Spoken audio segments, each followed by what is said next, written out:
और जानू, हाँ हाँ जानू, ये हो जानू, हमसे मिले आ जाए अब की नया साल में। जानू, हमसे मिले आ जाए अब की नया साल में। नमस्ते, प्रणाम। एक बार फिर से राइटर ऑफिशियल चैनल में आप सभी लोगन के स्वागत बा। और हम आप लोगन के छोट भाई जैकी राज आज बहुत ही हिट गाना लेके आयल बाटी। हमके आशा ना पूरा विश्वास बा, गाना आप लोगन के बहुत ही ज़्यादा पसंद में आई। ये 2026 के हैप्पी न्यू ईयर सॉन्ग बा, बहुत ही हिट गाना बा। ये बिल्कुल फ्री बा, जे भी भाई गाना के गावल चाहता गा सकता, कोनो भी दिक्कत नहीं हो सकला। हमार भाई हमारा चैनल पे जितना भी गाना बाटे बिल्कुल सब फ्री बाटे। आई ट्रैक बा धड़कन धनंजय ट्रैक पे, आप बहुत पहले सुन ले, बहुत ही हिट गाना चलत रहला कि बलमा कदर न जाने बाली रे उमरिया के, यही ट्रैक पे लिखले आटे हमार भाई। हमके आशा ना पूरा विश्वास है गाना आप लोगों के जरूर पसंद आई। और जितना भी भाई हमारा चैनल पर अगर नया है तो चैनल के सब्सक्राइब कर लें, काहे कि राइटर ऑफिशियल चैनल में आपके डेली फ्री सॉन्ग मिलल। तो चलिए बिना टाइम वेस्ट के लिए शुरू कर जाए आज के वीडियो। आज के वीडियो देखल जाए कैसन बा। और जानू, ए हो जानू, और जानू, हमसे मिले आ जाए अब की नया साल में। जानू, हमसे मिले आ जाए अब की नया साल में।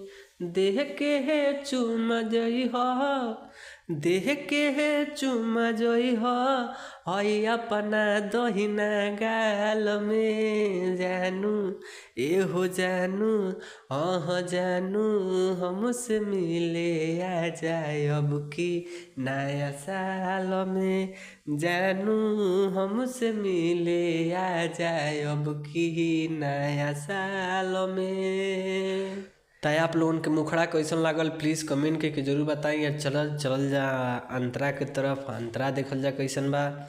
उससे पहले आपसे रिक्वेस्ट बा कि चैनल पे आप नया हैं तो चैनल के सब्सक्राइब कर ली, काहे कि राइटर ऑफिशियल चैनल आपके फ्री सॉन्ग डेली मिलल हमारे भाई। तो चैनल के सब्सक्राइब कर ली। तो चलिए, जितना भी भाई वीडियो कैसन लागल प्लीज़ कमेंट करके जरूर बताएं भाई। आपके कमेंट के हमके हौसला बढ़ला और हमके हौसला मिलला कि आप गाना कैसन चाहते हैं, कैसन नहीं बा गाना, हम कैसन लिखते कैसन नहीं। तो ये प्लीज़ कमेंट करके जरूर बताएं गाना कैसन लिखा था कैसन नहीं।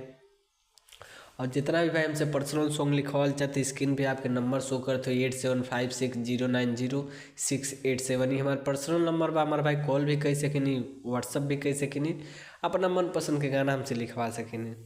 तो चलिए अंतरा देखल जा, अंतरा कैसन बा।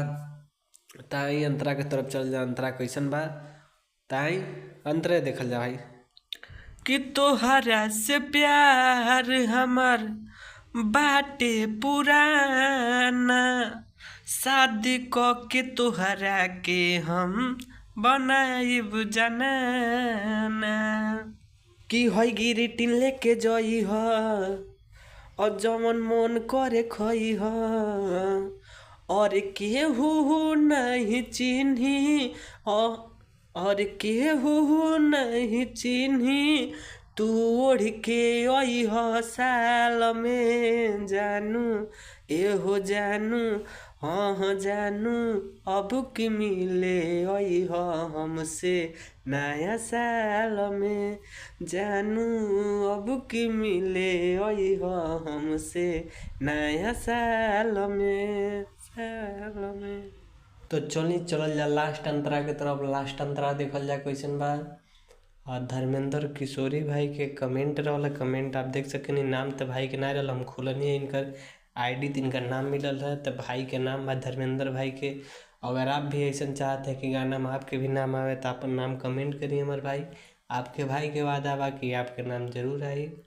और भी डिमांड हो के कोनो ट्रैक पे, कोनो भी सैड सॉन्ग, रंगदारी सॉन्ग, ऑर्केस्ट्रा सॉन्ग, चाहे जो भी अगर ऐसा कोनो आपके डिमांड हो गए कोनो ट्रैक पे, तो प्लीज़ भाई आप लोग कमेंट करिए। आपके भाई के वादा बा कि आपके गाना जरूर आई। और जितना भी भाई हमारा चैनल पे नया आयल बाटी तो राइटर ऑफिशियल चैनल के आप लोग सब्सक्राइब कर ली, काहे कि राइटर ऑफिशियल चैनल पे आपके डेली फ्री सॉन्ग मिलत रहा। हमारा चैनल पे जितना भी गाना बाटा फ्री सॉन्ग बाटा। तो धर्मेंद्र किशोरी भाई के चैनल देखने आपके स्क्रीन पे शो करते थे, भाई के जाके सपोर्ट करें। और जितना भी भाई चाहते गाना में नाम आवे तो प्लीज़ से अपन नाम कमेंट करें, भाई के नाम जरूर आए, भाई के नाम बा। और धर्मेंद्र भाई के जरूर जाके सपोर्ट करिए आप लोगन। तो चलिए बिना टाइम वेस्ट कर शुरू कर लास्ट अंतरा देखल जा कैसन बा। और धर्मेंद्र भाई के नाम बा, आपके छोट भाई के जयकी राज नाम, हमारो नाम बा, धर्मेंद्र भाई के नाम बा।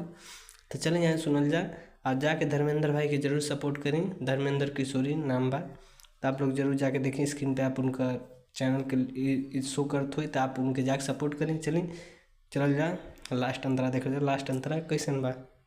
हरे की धर्मेंद्र कहताटे मानी लो तू बात हो, जय की राज जय की राज तोहार कहबो छोड़ी है न साथ हो।